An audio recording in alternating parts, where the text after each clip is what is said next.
जय महाराज जी की। गुरुदेव की महिमा गाऊंगी। यह सन 2019 की बात है।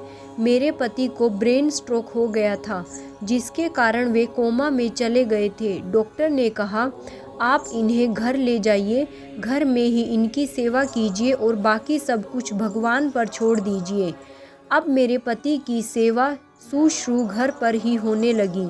मेरे घर के सामने दुर्गा माता का मंदिर है, जिसके निमित्त सेवा मेरे पति ने ही दी थी। एक दिन मेरी एक परिचिता माँ दुर्गा का प्रसाद लेकर मेरे घर आई और बोली, भाभी, भैया की तबीयत ठीक नहीं है, आप इनके लिए मन्नत मांग ली। जब वे ठीक हो जाएंगे तब आप मंदिर में दुर्गा सप्तशती का पाठ करवा लेना। मैं उस समय कुछ भी सोचने की स्थिति में नहीं थी। मैंने उनसे कहा, आपको जैसा ठीक लगे वैसा ही कर लीजिए। समय बीतता चला गया। लगभग 3 महीने के बाद मेरे पति होश में आ गए। उनकी तबीयत में धीरे धीरे सुधार आने लगा। ब्रह्मज्ञान की साधना करते हुए जीवन पहले की ही भांति सामान्य हो चला था। लेकिन हाँ, एक बात मन में रुक रुक कर बार बार आ रही थी। एक दिन मैं अपनी उन्हीं परिचिता के घर पहुंच गई, जिन्होंने मेरे पति के लिए मन्नत मांगी थी।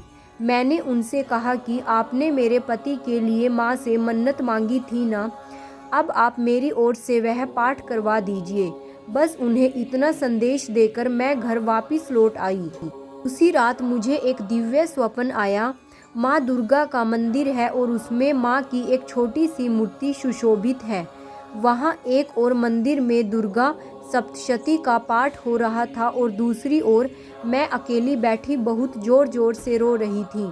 तभी स्वयं माँ दुर्गा मेरे सामने प्रकट हो गई। मुझे रोता देखकर माँ ने पूछा, तुम रो क्यों रही हो? अब रोने धोने का समय चला गया है। तुम्हारे पास गुरुदेव श्री आशुतोष महाराज जी हैं। वे ही तुम्हारे और तुम्हारे परिवार के सच्चे रक्षक हैं। अगर आज वे तुम्हारे जीवन में न होते तो तुम्हारे जीवन में आंसुओं का सैलाब आ गया होता। इतना कहकर माँ अंतर्ध्यान हो गई। अब मन में कोई चिंता व कोई संशय नहीं बचा था। सभी मन्नतों को पूरा करने वाली माँ स्वयं मुझे गुरु महिमा बतलाकर गई है, तो अब मैं भी अपने गुरुदेव श्री आशुतोष महाराज जी की ही महिमा गाऊंगी। पुष्पा त्रिपाठी, गोरखपुर, उत्तर प्रदेश। जय महाराज जी की। शुभ संकल्पों के संग साधना आरंभ करें। आध्यात्मिक गुणों से स्वयं का निर्माण करें। जैसा चाहे प्रभु बनाना, आओ वैसा बने। बिना तपे भला कैसे कोई विवेकानंद बने। बिना तपे भला कैसे कोई विवेकानंद बने। जय महाराज जी की। भाइयों और बहनों, ऐसे ही दिव्य अति दिव्य अनुभवों का रोज आनंद लेने के लिए मेरे चैनल को सब्सक्राइब और वीडियो को लाइक और शेयर करना मत भूलिएगा।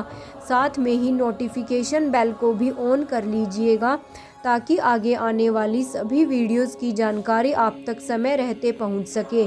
और कमेंट बॉक्स में ओम श्री आशुतोषाय नमः लिखना मत भूलिएगा। जय महाराज जी की। जय आशु पिता भगवान की। ओम श्री आशुतोषाय नमः।